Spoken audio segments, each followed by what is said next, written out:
What's going on, bottom line viewers? It's Mitch here, joined by the great Kevole, and we are here to review a special episode of WCW. Yes, I said it, WCW Monday Nitro. And actually, Kev, this is the first episode of Nitro we have ever reviewed on this channel.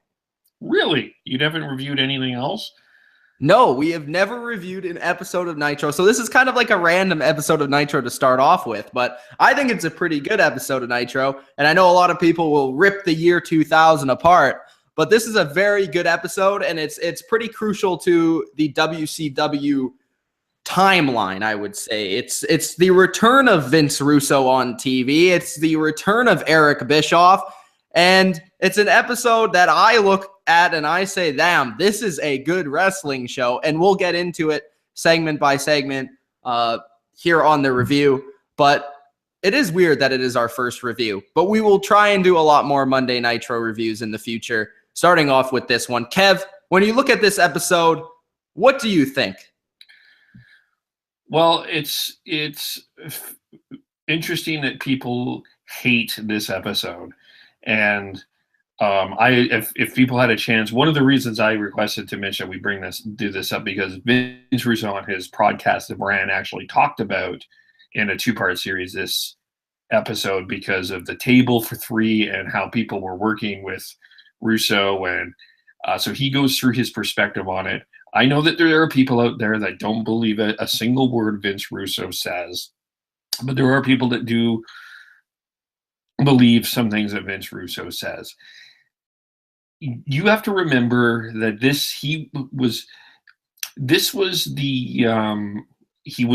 let's go through the Russo history at this point. He was brought in from WWE to take over the writing from Eric Bischoff. He was then let go, and then they had a creative committee do the booking. And at that time, Benoit, Malenko, Guerrero, and Saturn left. Steiner was suspended, and everything was a mess. So, and the show was a lot worse when he left than when he was there. Yes, it was a complete mess on a number of different areas. And so they announced the return of Russo and Bischoff. They took a week off, and this was the first episode of the Russo-Bischoff era. So we'll get into some of the things that I think that worked, and there were some challenges that Russo had and Bischoff had in booking this show that I think people do forget that Russo did bring up in his podcast as well. So we'll get into that. But it was the reset, and whether it worked in the long term or not, we'll talk about that at another time. But this was our reset. Yeah. So this looking at this episode as a TV show, we'll go segment by segment, talk about the wrestlers, the performances, the matches, every segment as if it was an Attitude Era review, which you guys can also watch on this channel. So that was also written by Vince Russo. Let's go into the episode, and let's start off with the intro, because I don't know when the last time you saw the WCW Monday Nitro intro, but it was literally fire. Yep. It was literally fire. So they have the intro. I like the little effect they got going into the crowd and the crowd's reacting to this new show. You actually see a Russo sign in the crowd, which is kind of interesting looking at it now. And a lot of people cheering, not really knowing what to think, but a lot of people are excited about this show. And the number one guy that is excited about this show is Tony Schiavone, who is on the commentary. He says this is the night that the world changed. Monday Nitro turns the page on a brand new era. A brand new WCW Monday Nitro is tonight.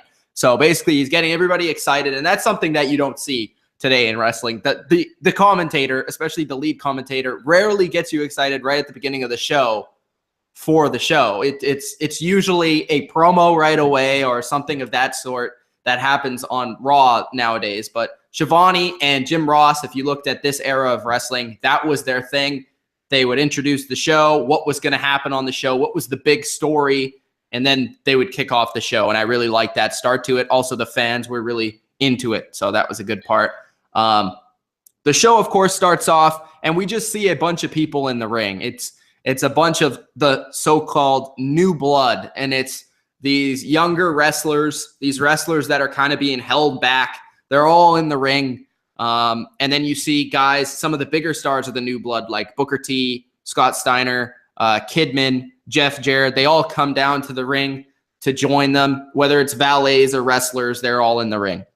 So then they go on, and Schiavone is basically commentating over this before anybody even talks, and he's like, what's going to be said by Russo? What's going to happen tonight? Vince Russo returns, the first time ever he's been on TV, and tonight, what's going to happen? We don't even know what's going to happen. So then he says the powers that be, Vince Russo, has a message for WCW, and then finally we actually get something from one of the wrestlers. Jeff Jarrett says that he is the chosen one. He is handpicked to be WCW champion. He is the man, and he also knows the man who had the biggest hand in turning the tide, referring to Vince Russo. He says, I know because I was there from his days in WWF. He says the plan got derailed because of a pack of good old boys. And then Jarrett introduces Russo. He says, this guy was once Vince McMahon's right-hand man. The power is Vince Russo. So Vince Russo comes out. This is the first time he's ever come out on Nitro or Raw, really, for that matter. So he comes out, and he has like this swag walk, which I thought was hilarious when I watched it. And yeah, he walks down to the ring. He gets in the ring, and then he starts cutting a promo. And I think this is the first ever promo he said on his podcast that he ever really cut. And he also said that he never wrote anything down. He just go to the ring and he'll speak his mind. And as you can tell by his podcast, he's a pretty good talker. He's pretty entertaining on that. So he says, after giving 6 years of my life to WWF, I came to WCW to beat Vince McMahon at his own game. The new blood.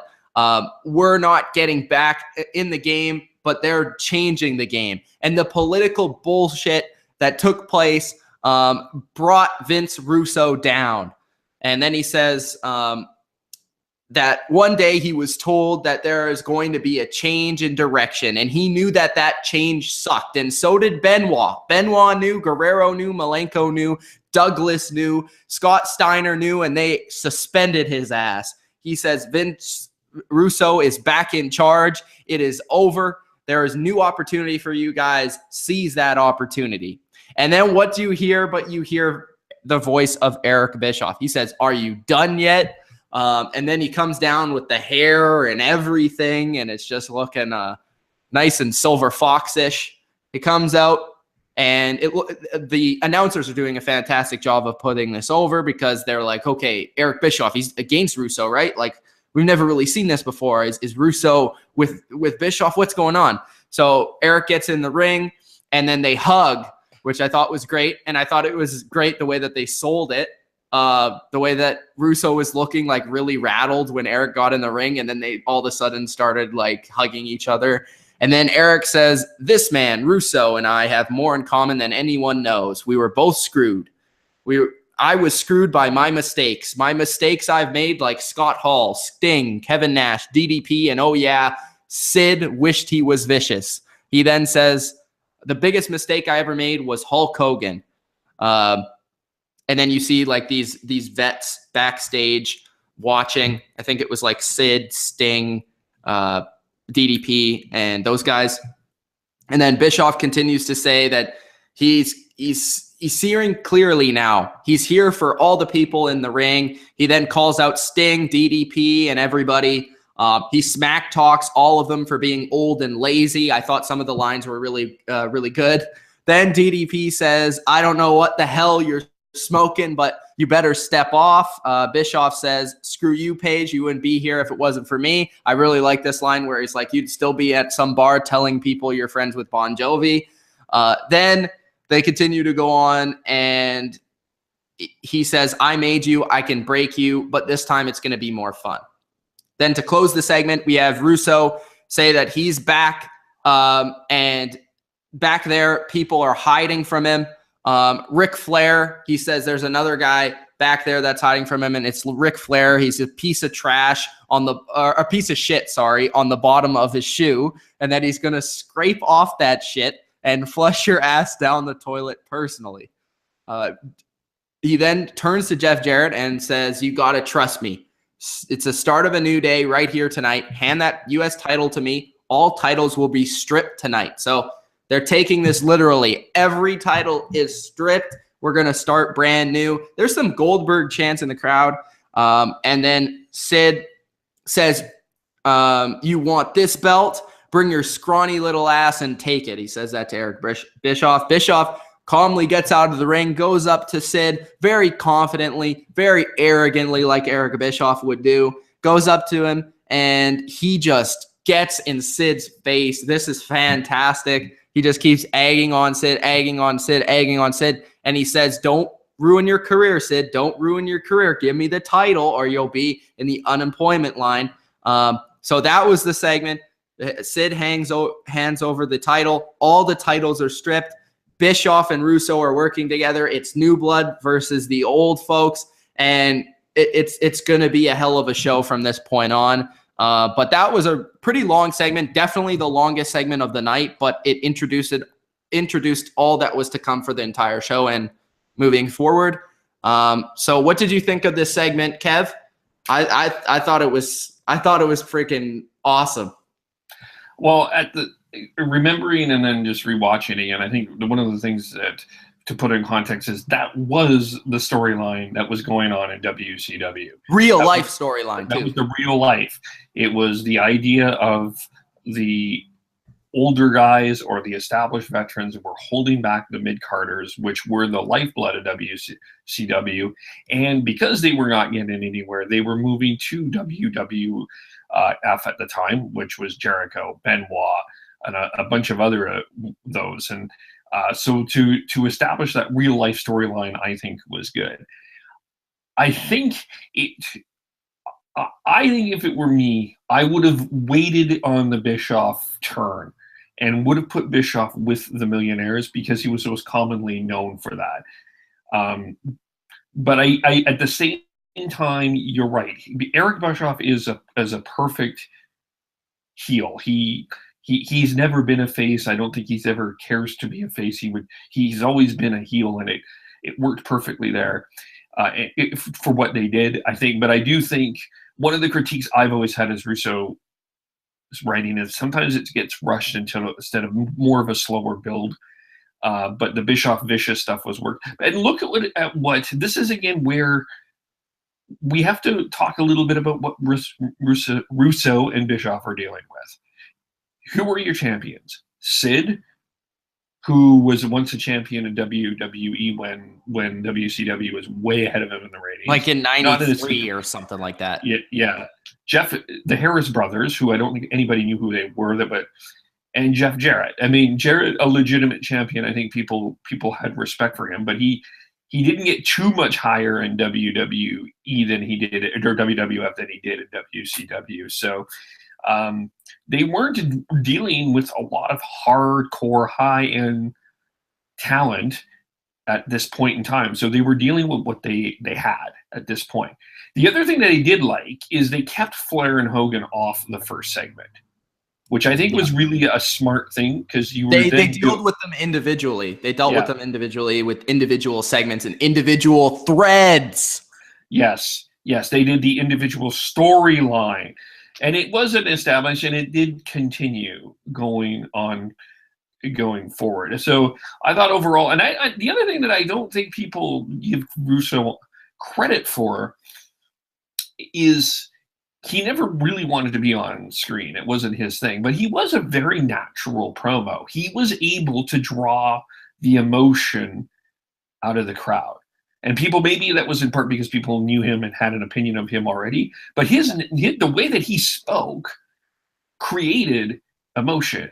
And I'm trying to figure out within the last decade if we've seen that type of emotion that we saw that Russo drew out of the crowd.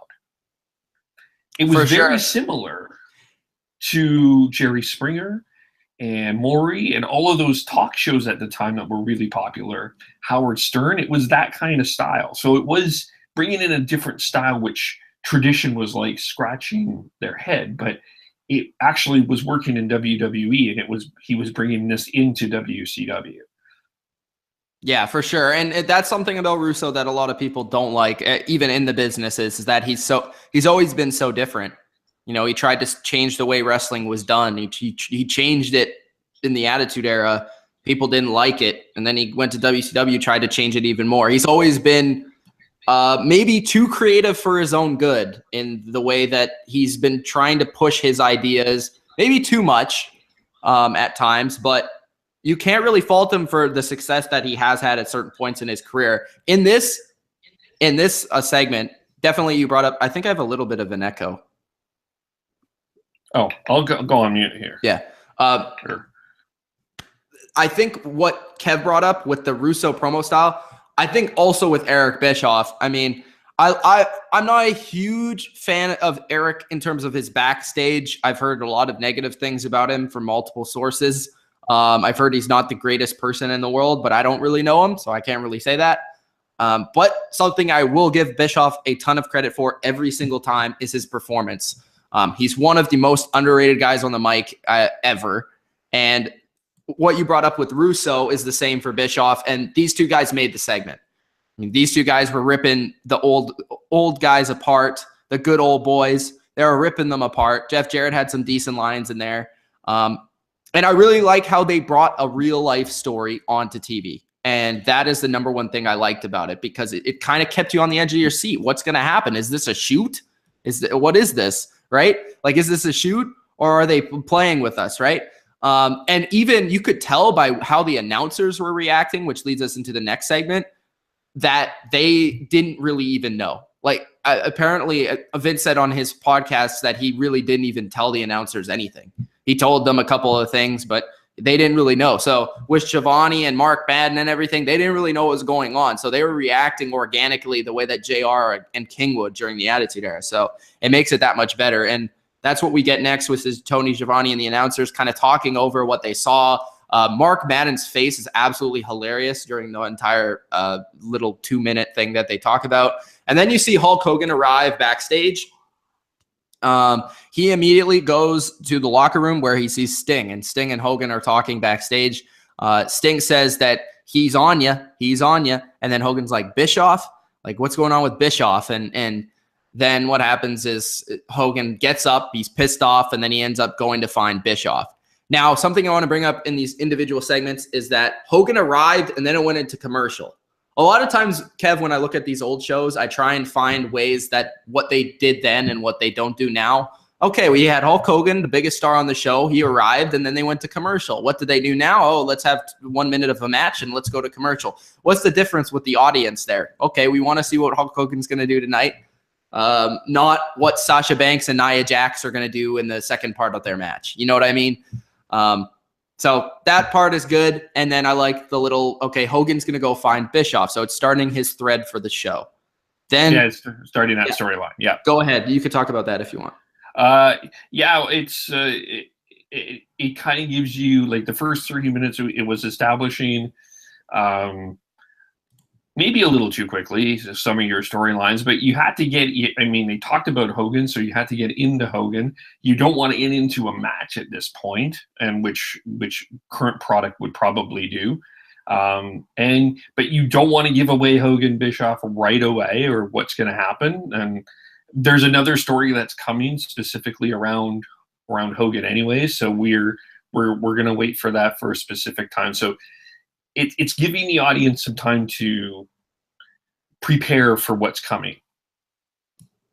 Yeah. And something I like most about, probably the thing that I like most about Russo's writing is the fact that he sets everything up at the beginning of his shows. You said that it might be a little fast, but I actually like that style where they kind of have everything at the beginning. Like, okay, Hogan's doing this, Flair's doing this, Kurt Hennig is doing this, DDP and whoever is doing that, Bischoff's doing that, so that everybody knows it works in terms of ratings, because, okay, the fans are tuning in. What's my favorite wrestler doing tonight? Okay, I got to stick around for this part of the show, right? So if they did that today, and they, instead of what they do today is they have one segment for every wrestler, and then they blow their load in the segment, right? They have Lesnar come out for one segment, and then he's done.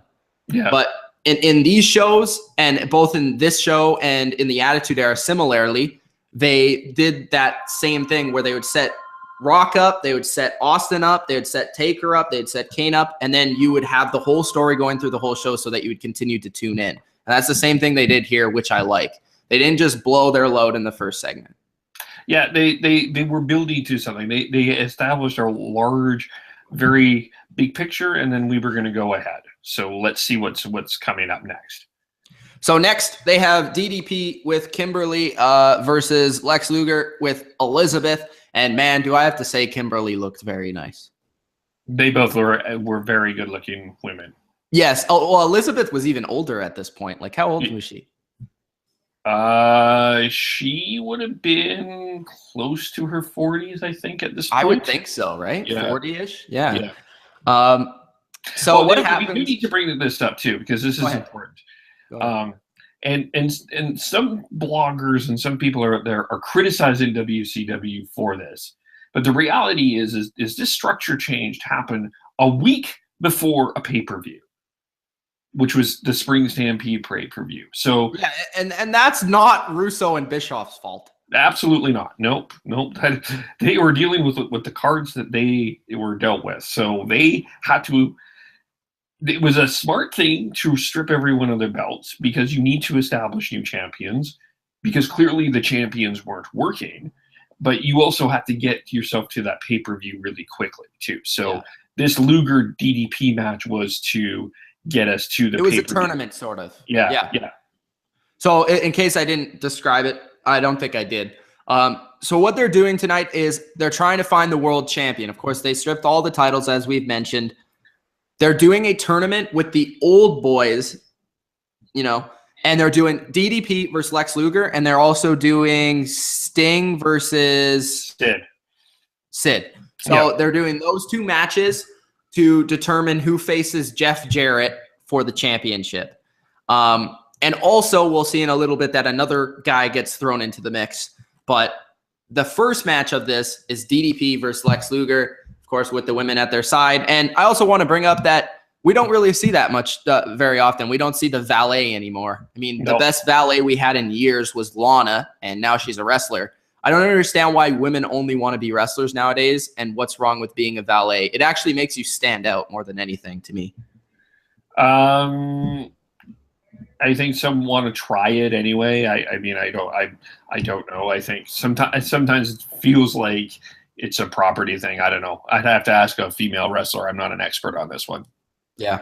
Okay, so we have the match, and of course, during the entrances, I thought this was really good. They killed both of their music during both entrances, which I thought that was great. Then during the match, which it was a relatively short match, which I don't mind. These guys are both pretty old. They're moving pretty slow at this point.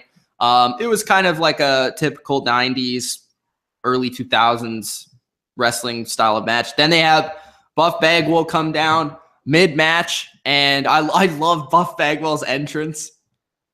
He had a ton of charisma too. The guy he looked great. He was really funny for the most part. I actually like Buff Bagwell. I don't really understand why he never got a huge push. I guess that was part of being in WCW. But Buff goes to chat up all the ladies beside the ring. I think he ends up even trying to kiss Elizabeth during the match. And then that causes Lex to be distracted. The Diamond Cutter is hit, which looking at it now, it's like the RKO is used in such a similar fashion to how they used to use the Diamond Cutter. But the Diamond Cutter hits the 3, and then Buff kind of was the story of the match. So what they're trying to establish in this match is that the young blood, right? They are turning the tide in these matches. We'll see that as a trend throughout all the matches tonight, is that you'll have a young guy or two involved in the older guys' matches. So I really like that start of the thread through the matches. But the match was okay. I mean, it was very short, and then we got what we needed, which was a winner this was also a way to protect one of the guys in the match, which was Lex. So DDP wins the match with the Diamond Cutter. Any thoughts on the match or what happened in the match? This is another example of what WCW was dealing with. Lex was popular, but he wasn't always the greatest in the ring. And he was going through some personal stuff that he admitted in other interviews, personal interviews himself through this time. It was a slow match. It was almost sort of an example. And you can kind of see this, now that I think about it, I mean, it was sort of the start of that build. Okay, this is what we used to be, and where we are going to go to be, right? So still kind of out with the old, in with the new.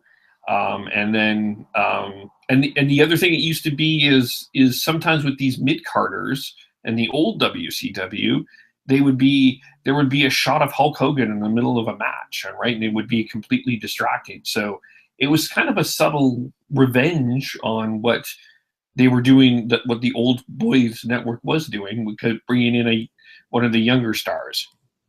Yeah, good point. So DDP advances. Then we have Hogan looking backstage for Bischoff, which there was probably the highlight of the show for me, was Hogan backstage throughout the night, especially one segment, like one little small one that we'll get backstage where he just flips the F out, which I think was hilarious. We'll get to that in a little bit, but this one, he's just looking for Bischoff. He's looking around into some rooms, into some locker rooms. Then immediately following that, we have Curt Hennig and Vince Russo backstage, and Hennig stops Russo and asks him what's going on tonight. Russo gives him a shot for the title because, of course, Hennig helped him in the past with the powers that be, and Curt Hennig was the right-hand man for that whole thing. So Russo gives him a shot. He says it was an oversight, and if he does beat Jeff Jarrett tonight, he'll have the opportunity to face him for the title at the pay-per-view. So that's interesting. Another way to include somebody into the show.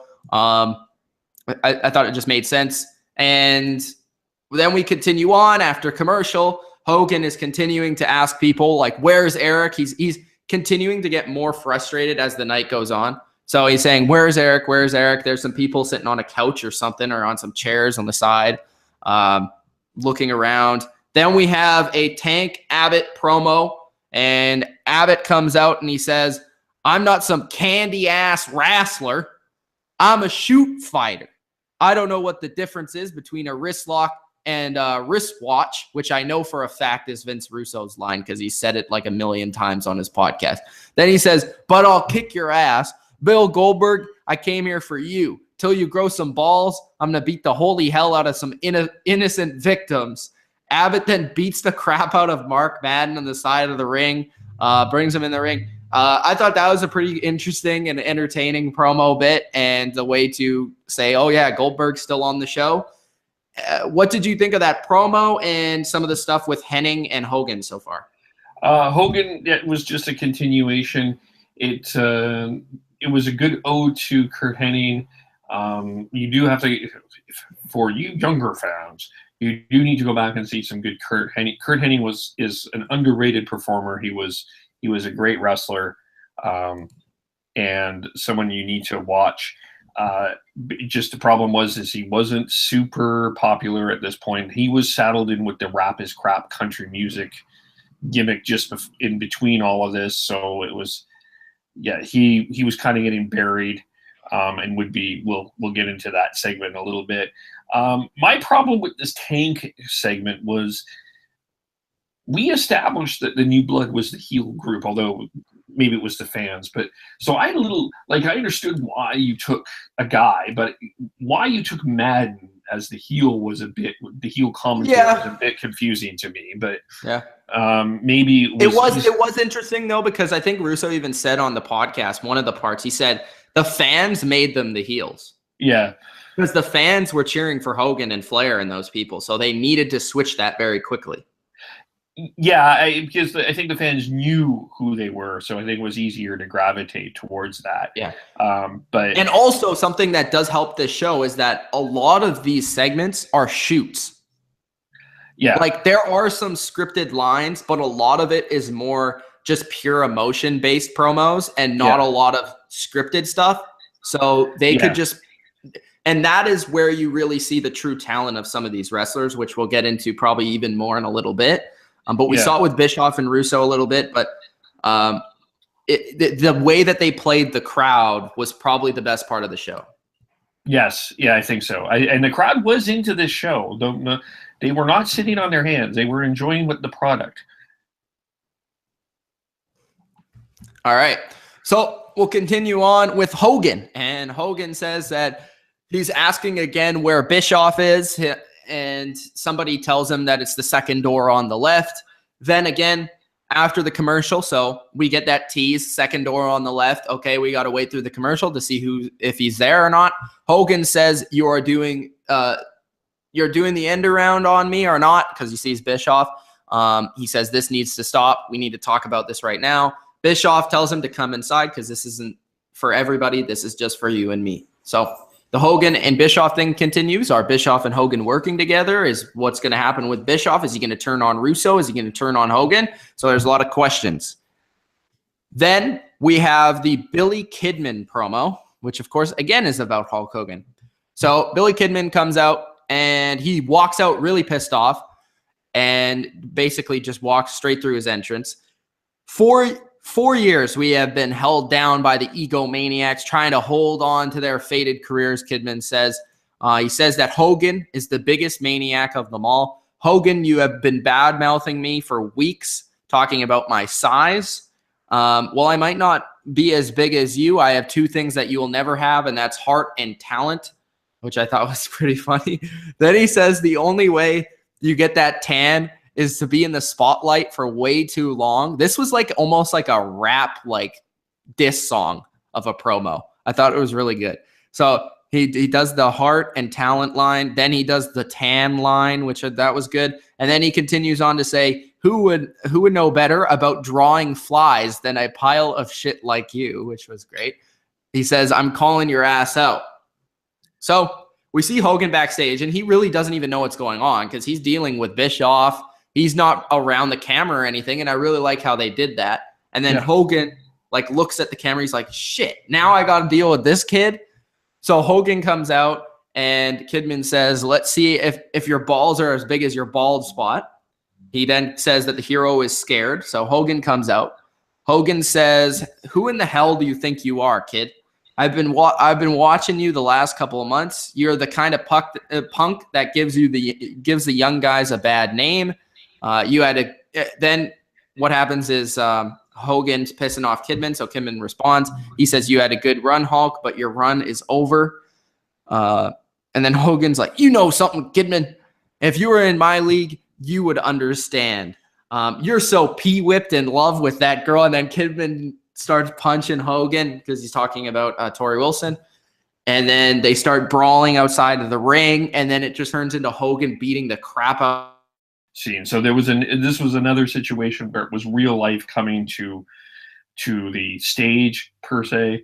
I didn't necessarily think that Kidman was as comfortable doing this as you did. I thought he looked awkward at spots. But they made it work.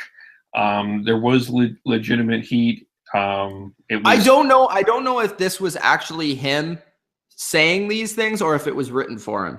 It felt written for him, and it felt a little awkward in my mind. Okay, I could see that, but I feel like the dialogue made it better, maybe. Yeah. I mean, I think that this is one of the things, and then when you go ahead look into the invasion when it was WCW versus WWE, Kidman and a number of these guys that we see were part of that invasion, and there was some talent, but they weren't necessarily going to get over, and that I think part of was what was hampering things. Kidman was good in the ring. Kidman was a good ring practitioner, but I don't think he was ever a great promo. This always felt a little uncomfortable for him. I would agree with that. I feel like this is probably one of the better promos of his career from my perspective. Yeah. But I think that with Kidman, like, he never had the size to be a star. Necessarily the look, especially at that time. I mean, maybe today he could be, but at that time with so many stars hanging around, it was very difficult for him. But I thought that he held his own with Hogan, and that's not easy to do. Yeah. So I thought it was good. Definitely. It was definitely entertaining. Yeah. Maybe Kidman was a little bit awkward. I could understand where you're coming from with that, but I definitely found the promo entertaining. And I think it was a nice touch to have Eric Bischoff do the pin on Hogan. Yeah. It was a nice end to that segment, but the segment was certainly not over. Then we have the best segment of the night. Hulk Hogan starts, like, he's bleeding from the head from the chair shot, and he's still, the way that Russo described this was very interesting to me, because I'm kind of like a nerd with this. Like, when I watch the TV shows, I'm always trying to figure out what's going on. So apparently they did these in like a row, so they had to immediately film it. Yeah. And Hulk Hogan was like bleeding, so they had to get the blood. And he said that Hogan was a pro because he wore a white shirt, which that makes a lot of sense. And it showed up better. So that was really good. So Hogan, he's like throwing stuff around. Like, he throws like a monitor. He throws chairs around. He flips a table over. Like, he's flipping everything and anything over. And he's saying, like, you son of a bitch. You kidding me? You son of a bitch. God damn it. I'm going to kill you. He's like making threats to Kidman and Bischoff. It was really good. I thought it was hilarious. And it was interesting to see how they did that segment. Yeah. It was he talked about that on his podcast too, how they did that in the white shirt. That was something that was a good attention to detail for Hogan at that point in time. That was well done. And and you notice in that shot too that there was nobody in there. Nobody on that scene. That they treated that pretty safely too. Because somebody would have been hit by something. Hogan was probably like, "You all got to get out of my way, or else you're gonna die." But So then we have the other main man on the show, Ric Flair. Ric Flair arrives, and he's watching old footage from, of course, earlier in the night where it was Bischoff and Russo running their mouth. So we're going to hear from Ric Flair. Ric Flair comes out, and he cuts a promo. And, of course, I'm just waiting to see whatever the hell he's going to say. So Ric Flair says, this time it must be Vince. OMG Russo. Russo, if what I'm told is correct, you and Bischoff have given me the green light. You came to WWF. You grew up watching me, pal. You call me old. You call me great. Brian Greasy. They come here, Brian Greasy. Elway is still the man. Doesn't mean Brian Greasy ain't a player, but Elway is the man. If you're from New York, if you grew up, you saw Joe, the Babe, put Flair right next to him. You get your ass kicked for being old in this business. I didn't get old. I got great. So did Hogan. So did Page. So did Sting. You couldn't show me. You could, or what did he say? You want to insult me? Russo, you come out here right now. And then Scott Steiner comes out. Oh, God. And then it gets even better, which I sent a Snapchat to Kev earlier. Oh, yes, you did. Yeah. He calls everybody a fat ass and an old bastard in this promo. Yeah. So he goes on and he's like, you fat bastard with no teeth. Anybody could have been a 14-time champion with their friends helping them win it. He's like, you old bastard. And then he keeps calling everybody an old bastard. And he's like, that guy in the front row could have been a 14-time champion. Then he says, no way in hell I could ever bring you up to my level. So I'm going to lower myself to no class and white trash. Then he says, see if you can guess who I am now. So he sticks his teeth out and he says, I'm a limousine riding, jet flying son of a bitch. And then you see Shane Douglas attack Ric Flair and in the ring, and everyone's like, what, Shane Douglas? Like, this guy's an ECW superstar. He started beating up Ric Flair while the security, that's a good point right there. I really like that attention to detail. How the security are dragging Shane Douglas off. Shane Douglas just didn't get in the ring automatically. because he's not a WCW superstar. They had the security taking him off, trying to break it up. And I just love that line where he's like, 14-time champion don't mean shit. So yeah, that was a very eventful promo from both Flair, Scott Steiner, and then you had the Shane Douglas attack. So you have the Shane Douglas and Ric Flair real life heat coming into WCW. You have Scott Steiner and the continuation of the feud with Flair and Russo. So you have like multiple feuds wrapped into one. Scott Steiner could cut an occasional good promo. I actually love Scott Steiner's promos. I think they're hilarious. Well, one of my favorite was with TNA. It was like, you kids want to hear something back? You ask us. We'll tell you you suck. And the main event Mafia just could not control they lost it. You sit around in your video games. You ask us. We'll tell you you suck. Just he could, like, when he was allowed to let go, he let go for sure. Samoa Joe's fat at 2 times 8 times 6 minus 4 divided by 3.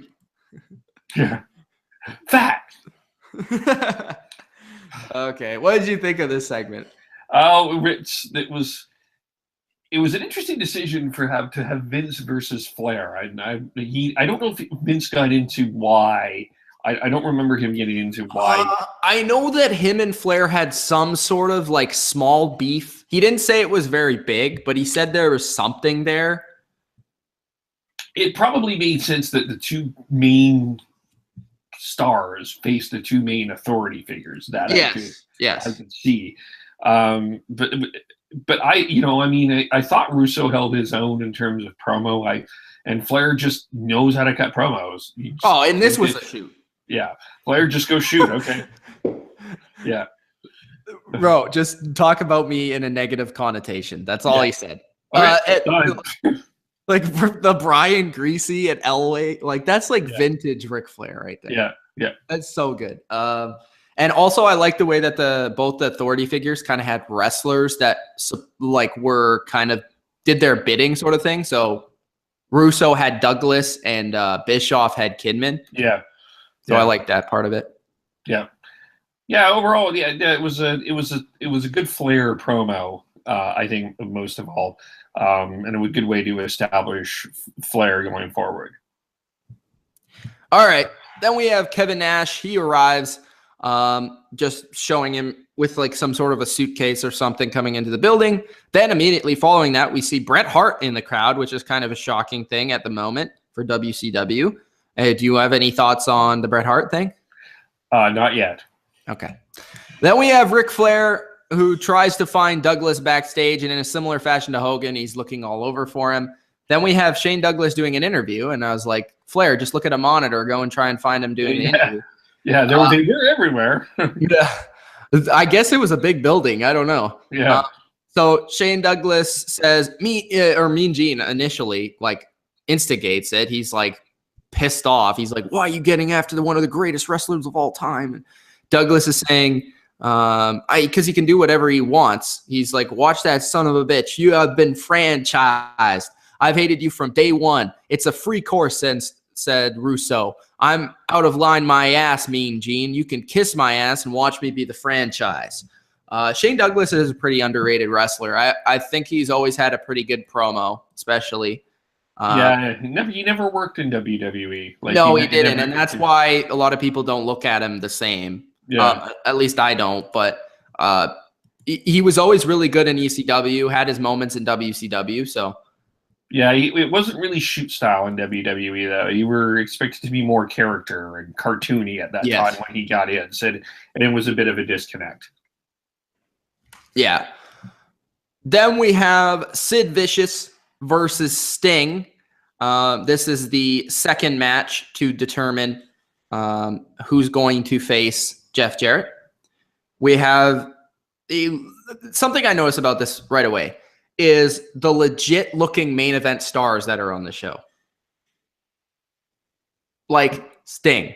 I know they're old, but like Sting isn't that old. Sid Vicious, yeah, he's a little old, but he still looks like a freaking beast. Kevin Nash, Flair is probably the only one that looks like he's out of place. Shane Douglas, Hulk Hogan even is still big at this point.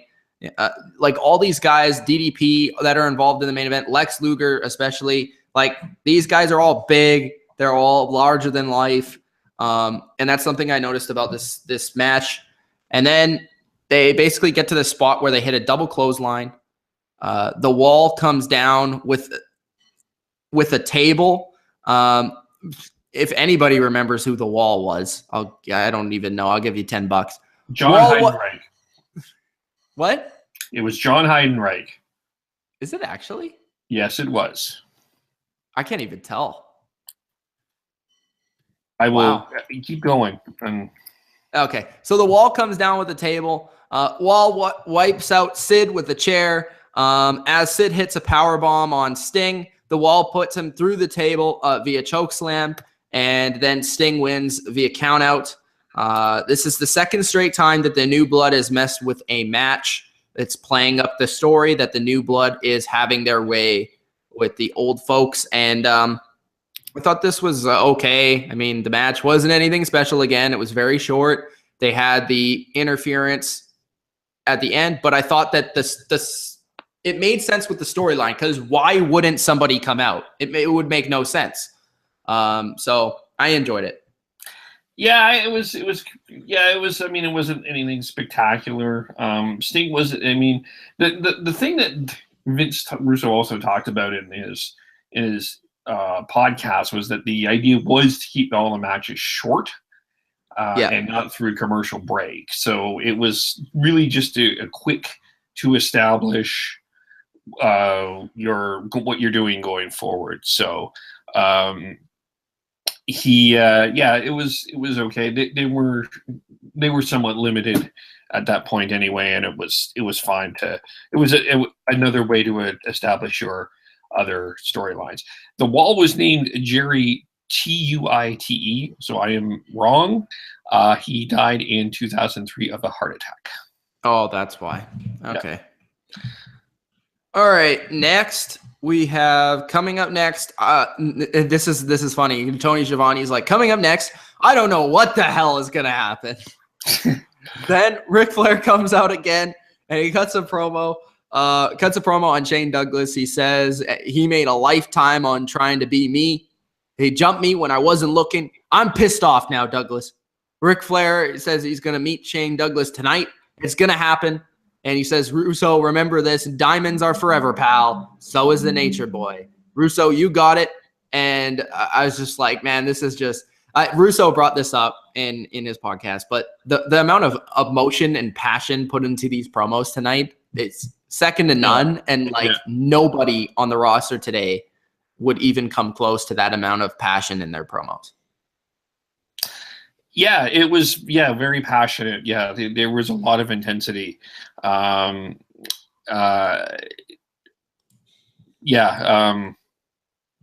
intense. Just reading, I'm kind of reading some feedback for some people about the Nitro review and how Russo doesn't know how to build a match. But I think people misunderstood that there was no intention of having a match tonight. And I mean, people forget in WWE Raw, one of the things that made the Attitude Era great was the idea to tease a possible confrontation and take away the confrontation and build it a little bit and build into the confrontation going forward. This was what I think Russo's idea was, but apparently the smarter people thought that there should have been a match tonight. Yeah, I think the smarter people also don't realize that Vince Russo wrote the highest ratings in wrestling history, and then when he left, they've never replicated them. Yeah, we'll talk about that after. Okay, so then we have Hogan, who's tearing shit up backstage again. He throws a box of something, and it just scatters everywhere. Like, I don't know what it was, but okay. Then Hogan, after commercial, immediately you see him attack two guys backstage, and he's like grabbing them, and he like yells. He's like, "Where's Bischoff?" More and he has these blood like all over his white shirt, and it's cut wide open. He then says, "I'll kill you, you son of a bitch." Then we have Ready to Rumble premiere talk, some sort of starring commercial. a future WCW champion. And any thoughts on that? I know, not really. No. Okay. I thought you would rant about that. Okay. Continued. Jeff Jarrett versus Curt Hennig. If Hennig wins, he gets his title shot, of course. Hennig and Jarrett start brawling down the ramp. I like that style of the start to the match. Then Hogan says he's been notified. Okay, so this is from the announcers, I think. Hogan has been notified that Bischoff is in the skybox somewhere in the arena. So they're keeping you on notice that, okay, Hogan is still looking for Bischoff. That storyline is still going on, even though we have a match in the ring. Yeah. Sean Stasiak comes out with Mr. Perfect's music from WWF. Yeah, man, this guy looked like $1 million.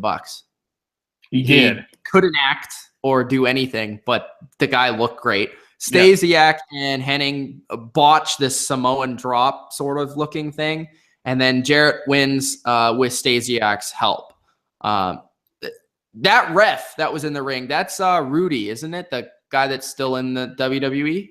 I think so. Yes. I think that is Russo's friend, actually. I think that's him. I'm not sure. It looked like him at least. But yeah, Stasiak comes out. Another guy from the New Blood helps. And of course, this was Jeff Jarrett who needed the win, because if he lost, then Curt Hennig would have got the shot. So some politics being played on the other side of things on this show, as we can see. Any thoughts on this match? Yeah, there was a botch. I mean, you knew Jarrett was going to win. Again, it's another one where people are, I don't understand what this match was about. It was to build to something else. You built Hennig versus Stasiak, and you know that Jarrett is on his way to the World Championship match, because he was the guy that was established as the main New Blood star. So they were supposed to be interfering because we're building to something else, right? That was the plan. Also, how do you feel about that, Jeff Jarrett being the New Blood star? Well, who else would it have been? I mean, he's the only real guy that can pull the heel thing off, because you would look at Booker T and be like, yeah, Booker T is probably better, but Booker T wasn't as well known at that time, right? So you had to, if you were going to build Booker T to something, you had to build that going forward.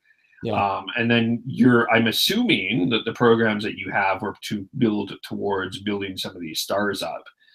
The only other person that you could have done that with is Scott Steiner. Yeah. And I think Jarrett was a better worker than Steiner.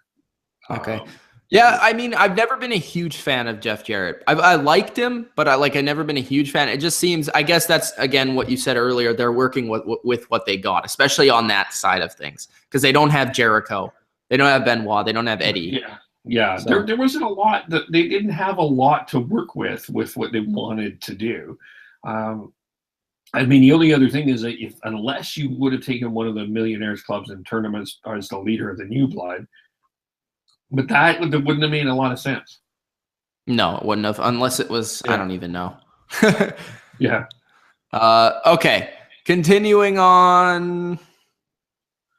And they did put one of the millionaires into the New Blood a little bit later, and it didn't work. Yeah. So and he just didn't work as a heel, and that being Goldberg. Yeah, Goldberg kind of. There's a lot to say about Goldberg. I don't really know. It was partly his fault and partly like the company's fault. It was an interesting, because he hurt himself. Yes. And yes, he did. He never really recovered from that. No, and he hurt Bret Hart accidentally. And he's apologized for that. So I'm not holding any grudges or anything. It's just, that's what happened. And he never was able to move forward, although the fans were clamoring for Goldberg. Most of the night there were Goldberg chants. So yeah. And it was good they kept him off the show. Yeah. But all right. So next they have Hulk Hogan, who runs around and asks where Bischoff is. He goes in a skybox with some random people in there, and I'm like, who the hell are these people? Do they even know Hulk Hogan was going to go in that skybox? Yeah. Like the way that they reacted, have, yeah. I didn't think it was actors. Like it was just a group of like a family almost. I don't know. Maybe they were told before, like, oh, Hulk Hogan's going to run in this skybox. You guys better watch out. But Hulk Hogan did a good job. Then Ric Flair is coming down to get ready for his match. Then we have another one where Kevin Nash is on the phone. He's talking about Bischoff being out of control, and he says, get here if you can. Then we have a Sting interview, and Sting says, with all this trash talk from Bischoff and Russo, I hope they have it all worked out. I am loyalty. He then says, starting tonight, I'm coming after your golden boy. It's showtime. Again, this was another passionate interview done by a great wrestler. Not much really else to say about that. Do you have any comments about the Hogan, Flair, and Nash stuff? We'll get into Nash in a little bit later, but it was just a nice, good to see him. Nothing really. I mean, Hogan ran in, did this. There's more meat to come. Okay, so Ric Flair versus Shane Douglas. Ric Flair walks out pissed. I love this, but a lot of people would overlook it. There's no fancy entrance. He just walks straight through the entrance song. He's wearing his dress clothes, going to fight somebody, and because he didn't bring his ring gear because he didn't know he was going to wrestle, but he's going to because he's pissed off. Douglas as well. It has his gear he cut his promo with earlier. So right away they start brawling inside and outside the ring. You can feel this fight being very personal. It has that sort of style to it. It's a brawl. I like this style of wrestling personally. Then Flair, he's like wrestling his signature dirty style where he's doing the chops and the eye rakes and the low blows. Douglas has been talking on interviews shit about Flair in the past. Like I don't remember exactly what he said, Kev. Do you remember what he said about Flair? I remember that he had like these sequence of interviews that he did about Flair where he was talking a lot of crap about him. No, I never got a chance to look into that. No, I don't remember. I'm sorry. All right. I don't remember. Russo then comes out and just starts beating the crap out of Flair with with a chair, right? And then Douglas smacks Flair with a bat. That's right. Yeah. So Russo has his baseball bat, of course. He's a big baseball guy. He comes out, he beats the crap out of Flair with this bat. Douglas smacks Flair with the bat numerous times. Russo then gives chops to Flair. He's like, yeah.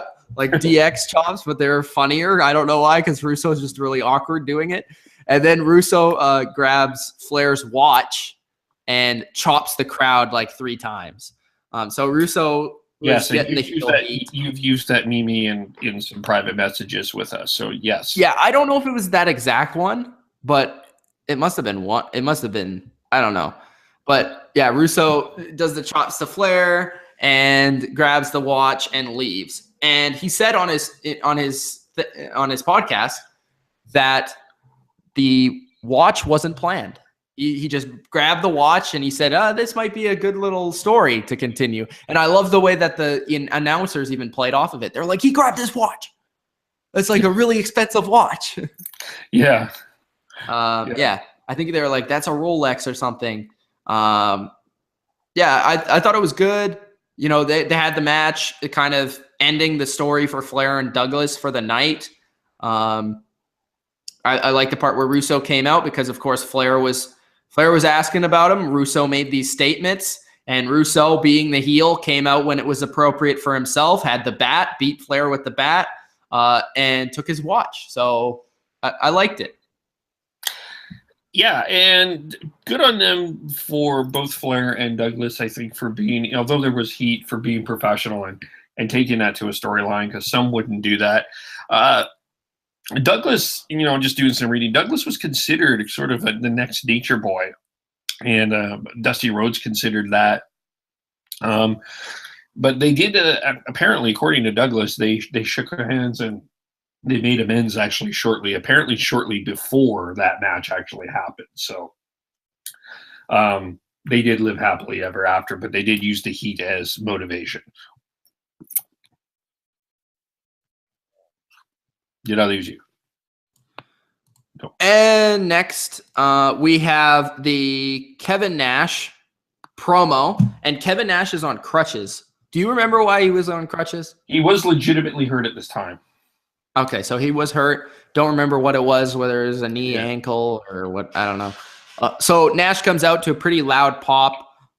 He then gets in the ring and he says, we got a couple of jack-offs in the back deciding whose careers they're going to make and whose they're going to break. To add insult to injury, these two are going to play wrestler and attack the boys. He says, after traveling with Scott Hall, I've lost a couple of brain cells.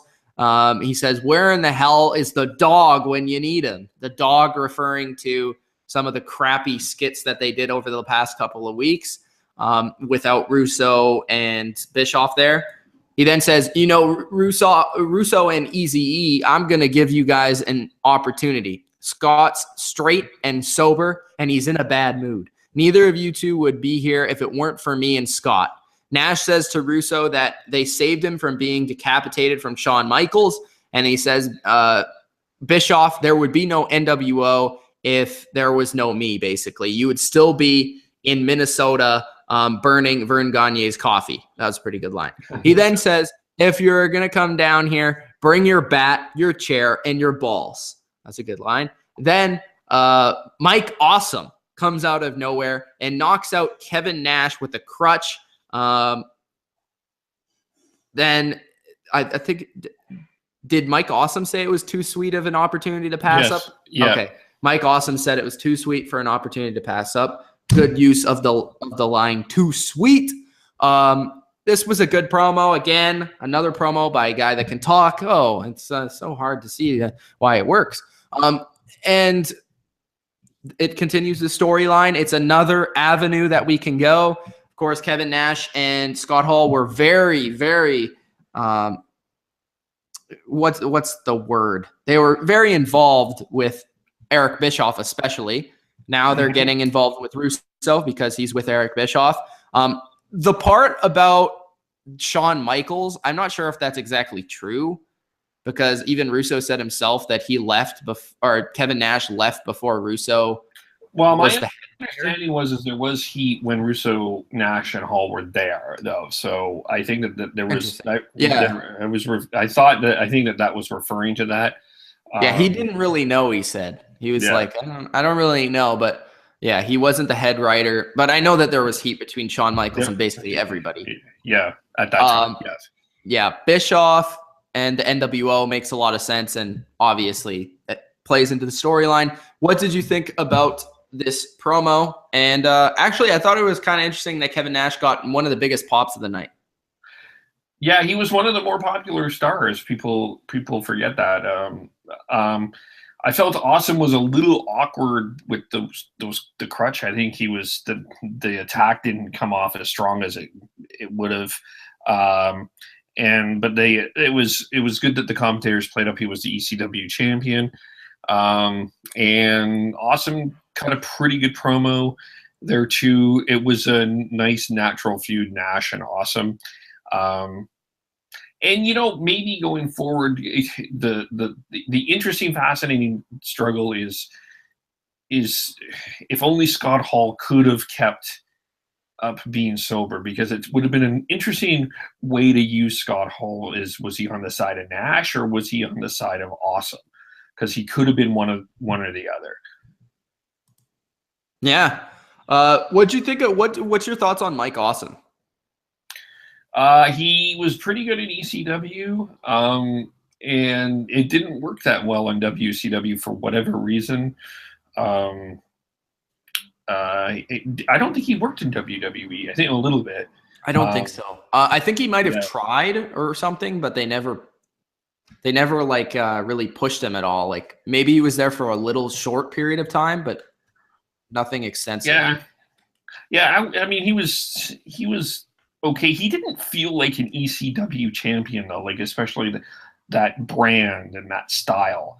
I felt like there was other people that fit that a little bit more, but it's he was okay. He just never got to that next step, I guess, for whatever reason. Okay, so Hulk Hogan is cuts a promo on his phone, basically. It's a little backstage segment on his phone. He says, "Get my attorney on it. I'm going to eat Bischoff's ass alive." He says, Kidman, I'm going to get that little bitch. Get it done by the time I'm home. Make sure you get it done. And he says, like, get it done like 3 or 4 times. And then he's like, get that camera out of my face. I love that. Hogan did some good work on this show. Yes, he was very passionate. Then during this Russo run, he was very passionate. It was. Then he had the phone, and then he goes into the white. He goes into his car, and then the white Hummer comes out of nowhere and hits Hogan's limo.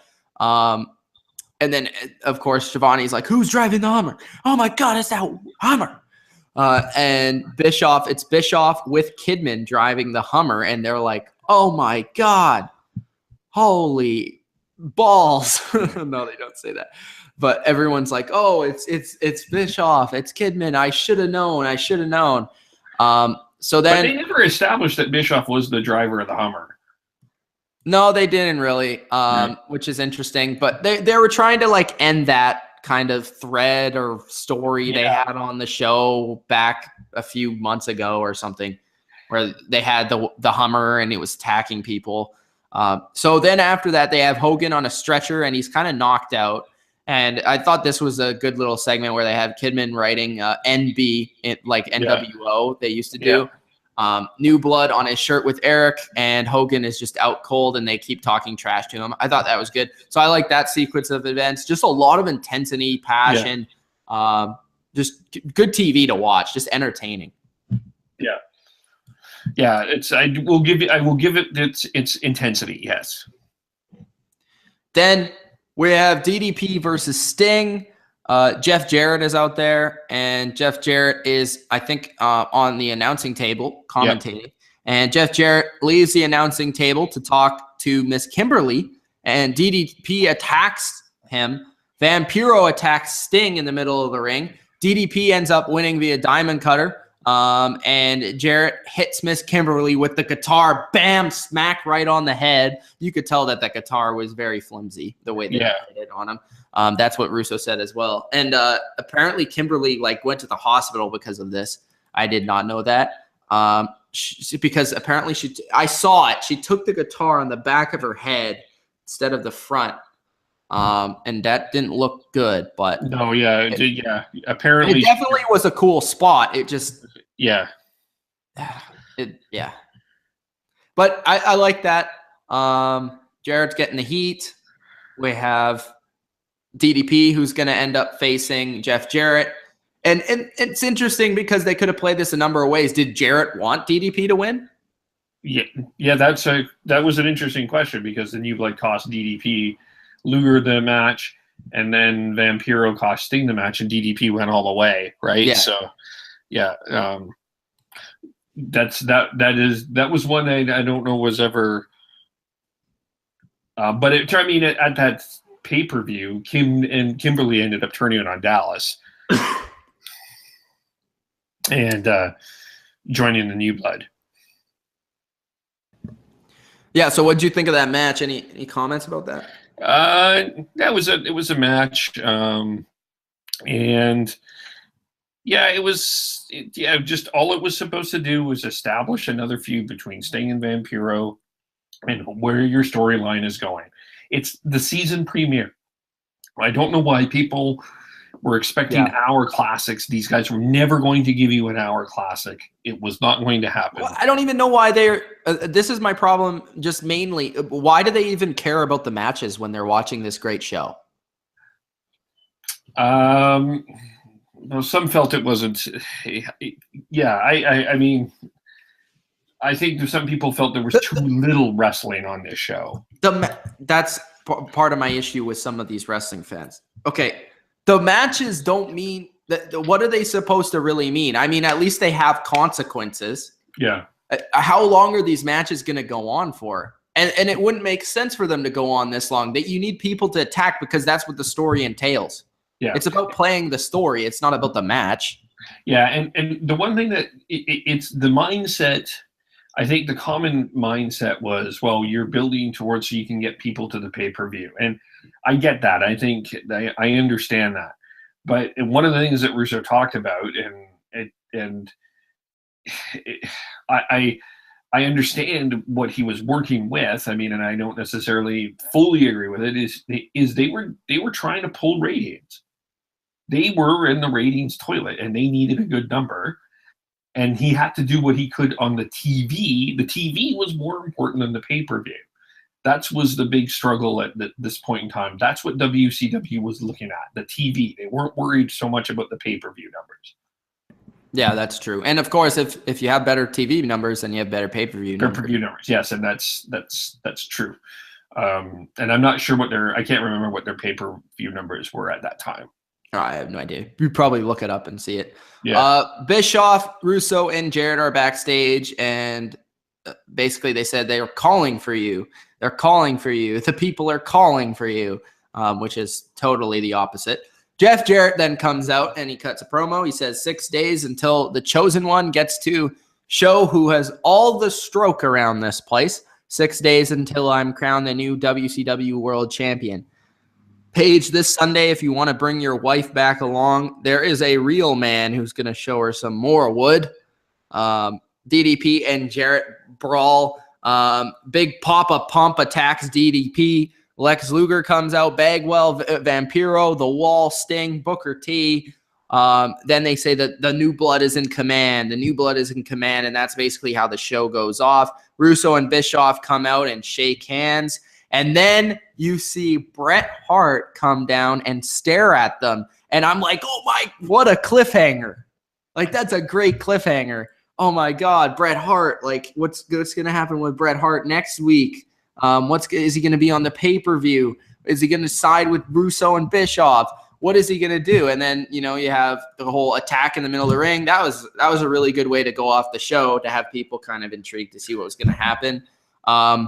Well, the whole idea of the show was this intensity that was leading to a fight, right? We were having fights, and it was leading to a fight. Now, this is my issue with the Bret Hart. Okay. I understand what they were trying to do. They were trying to get a guy that would be on either side and give that intrigue. I would have used Sting. And you could have went back to that rafter thing, and because I think Sting was always the conscious of the WCW, and it would have been intriguing to build around him. I don't think people saw Bret Hart as like part of the Millionaires Club, or the Bret Hart WCW run. Just quite frankly, was an absolute. It had so much potential. I mean, but it was just turned out to be such a disaster. I do remember Russo saying when he came back, he wanted to make Bret Hart like one of the stars of the show, but like he never really had the opportunity because it kept failing. Like, or he would end up getting fired, or he would leave. Or Russo never got fired, but he had to leave because he didn't agree with the creative direction, and then he had to come back, and it never got around to like pushing Bret Hart that much for whatever reason, because of all the politics and stuff. I remember him talking about that, but I understand what you're saying. I think Sting's character does make a lot more sense. Yeah. But I think the reason they did it, like to defend it maybe, is that Bret Hart wasn't really around. So but Sting wasn't around that much either. All right. Yeah, I understand what you're saying. I think, it probably would have worked better with Sting, but I don't know. Yeah. It's tough to call it at the moment when you think everything's going to go your way. You don't really know when everything's going to fall off the cliff. And we're looking at this with 2017 eyes. We're not there writing that script at that time. But looking back, I think it would have worked more with Sting. Yeah. What'd you think of the end of the show? The end of the show just kept it was good. I know that a lot of people hated this show, and I didn't. I remember watching this show at the time, and I didn't hate it. I thought, there's some interesting stuff that we can be intrigued about going forward, with a few tweaks here and there. And Russo has great ideas, and this new Blood versus Millionaires Club, this Russo Bischoff had great ideas.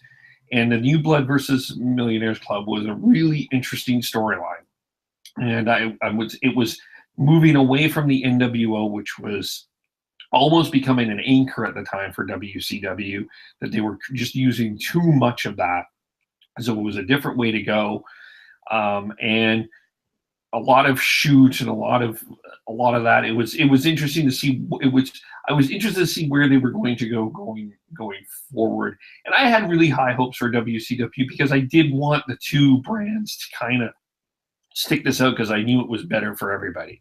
And what was your? I'm interested because I know it's kind of been his not his relationship, his entire, like, what people think about Vince Russo now is different than what they thought about him then. And it's been the media and wrestling and the way that WWE Network treats him is pretty bad. But like, what did you think of Vince Russo at the time? He was a bit of a shocker. I think Vince Russo had great ideas, but I think at the time it didn't feel like they paid or they finished. Like the whole Bash at the Beach idea to go with Hogan Goldberg going forward was a good idea. It never finished. But you also look at what he did with Austin and The Rock and the Austin McMahon feud and how that turned around the WWF at the time, and TNA too. Well, TNA is an interesting thing because he did give TNA their best ratings ever, which was like 2 million people, I think. Yeah, but then this is the argument against Russo is you went so quickly into that Angle Joe feud that maybe you could have built towards it instead of going right for it. That was, like, just as an example, sometimes it was too rushed. And then the whole idea on the fact that he was hired by TNA and Dixie Carter didn't let anybody know, I think it's a sour taste in people's mouth. And I know that there's a number of people out there that have this absolute hate and disrespect for Russo and for whoever's worked with him. And I want to respect that. And there's people out there that perceive that he's out there to promote himself and brand himself. And, we talk about this temporary restraining order or whatever the hell this is with. You can rant about that. I'll just leave you. But here's Jim Cornette, who I'm sorry, I'm not. I know that people see him as a wrestler. Bro, he's a genius, man. I know he's a genius. He's done it all. I can't name one storyline, but he's a genius. Yeah, what does he do? Oh, wait, what's he? He did. Oh, he did. No, he didn't do that. Oh, he did. Wait, Mitch, he did. No, that was someone else. Wait, what about? No, that wasn't him either, was it? Damn it. Oh, well. Anyway, he's a genius, isn't he? And people. So, and this is a guy. Let's look at. Let's call this for what this is. This is a guy that actually went on his own podcast and threatened a human being's family and challenged him to a private fight, no guns, no knives, no anything else. Is it a shtick? Partially. Should you not have a little bit of concern, though? And then, even worse, is he goes on his podcast again after Russo does this TPO and starts selling items for this TPO for $8 on his website. And then people, certain wrestling experts out there are complaining about Vince Russo and all he's doing right now is he's trying to promote himself and we're just giving him publicity. What in the fuck is Jim Cornette doing? Is that not the same? Is it okay for Cornette to promote his brand, but heaven forbid Vince Russo doesn't do that? If Vince Russo threatened Jim Cornette's family, would those certain wrestling experts be like, how dare Russo, but it's okay for Cornette to do that? Like, why is there this double standard? And let's also just be honest. The only reason anybody is paying any attention to Jim Cornette is because Vince Russo paid attention to Jim Cornette. I'll say it. He's the most overrated expert genius in wrestling history. That's right. I said it. Jim Cornette is overrated. Sorry. I will tell that to his face. What has he done? Nothing. Sorry. He was a manager. He talked especially creatively. He loved working in TNA. He worked with TNA with Russo. He was good on the mic. But I don't have. I have yet to see why people have called him a genius. I'm not sure why. And I'm not saying that Russo is necessarily a genius either, but I do have a problem when a man threatens another man's family. Yeah, that's just ridiculous. But something I want to say about this situation about Russo is, can we compare him to the other people in the business? Like, we always talk about, oh, this guy's an idiot, this guy's a genius. Why don't we compare anyone? Why don't we compare movie to movie, show to show? We always do that. Why can't we compare the creative genius of this person to the next person instead of just ripping one person and not comparing him to anyone? Like, you're ripping Russo apart, but you're not comparing him to anybody. Russo is better than at least the majority of the people, if not probably everybody except for maybe two people, which is like Vince and maybe somebody else in terms of getting people in the seats. Yeah. People either love watch or hate watch. I mean, okay, let's talk about the Ed Ferrara fiasco, because that was one, and he apologized on Jim Ross's podcast. Yeah, go ahead. And people were all over him about how horrible that was. But people also forget that Kevin Nash, not a year and a half before, walked up and the NWO, they did an Arn Anderson tribute that angered everybody on that show, to the point that Ric Flair was going to run out of the middle of the ring and punch out Kevin Nash. That was how offensive it was. But we get mad at Russo for this, but we don't get mad about Nash for that. There were a lot of people pushing buttons around that time. Vince Russo wasn't the sole reason WCW died. There was, even the authors of the book, we'll say that. I mean, there was a number of factors that played into that. So for Russo to get all the blame isn't fair to Russo. But I do think he needs to be examined like we examine everybody else, right? He tried something different. Yeah. It worked in some ways. In other traditional ways, it didn't work. But yet we're still talking about what Russo has done. And there's not a lot of other stuff that we're talking about. And I think he makes some interesting points about what's going on with current product in comparison to what happened that night. I'm trying to remember how many episodes of Monday Night Raw and SmackDown were as emotional as what we saw in this show. And it was pretty rare. And even with the current SmackDown product, some of the best shows is when Nikki Bella went off on Maurice and Cena went off on Miz, and there was some real life conversation. That's when SmackDown was running at its best. We are pretty tame right now. And I think Russo tried to take it to another level, and some liked it and some didn't. Yep.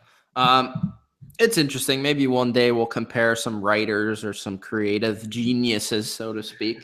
Well, why aren't we criticizing Eric Bischoff for his part in that? Oh, I don't know why. Because Eric Bischoff is arguably just as bigger, if not bigger, part in the death of WCW. I would say he's a bigger part because Russo was only there for like a year, and Bischoff was there the whole time. And before he even got fired, he had a chance to change, but he just continued to push NWO. He never had any other ideas and didn't do anything else. And then when he came back, he was jealous that Russo took his job, and him and Hogan like messed up the whole situation. Like it's at least equal. I mean, How can somebody that's been there for I don't know how many more years than the other guy has, and then blame the other guy for the 1 year that he was there? Yeah. The finger poke of doom, that was Bischoff. That wasn't Russo. Arquette, that was under Russo and Bischoff, right? So and it was Arquette, I'll give a pass to both of them. I mean, that was just a rating stunt. Yeah, exactly. They were dead. Yeah. Yeah, and they knew it at that time, so they were just trying to hang on.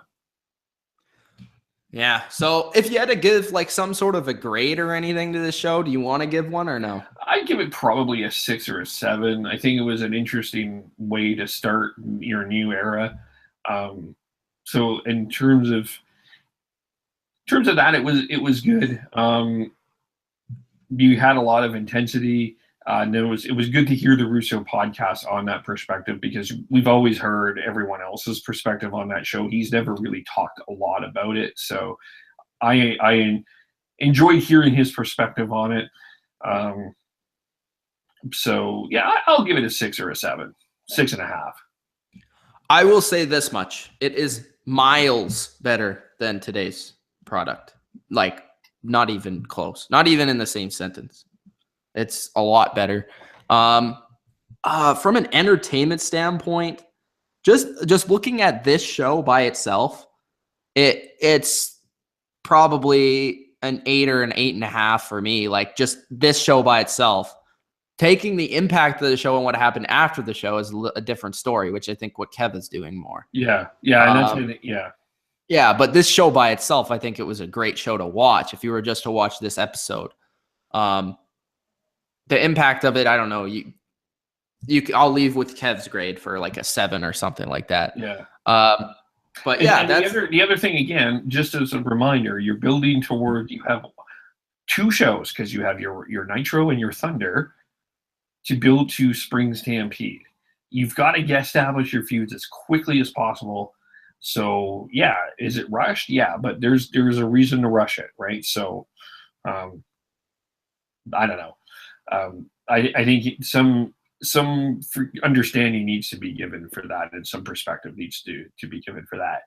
Like, if WWE had to do the same thing, they would, if it was in the same situation, any other promotion would probably have tried to do as much of what Russo did as possible if you're building towards a pay-per-view in 1 week.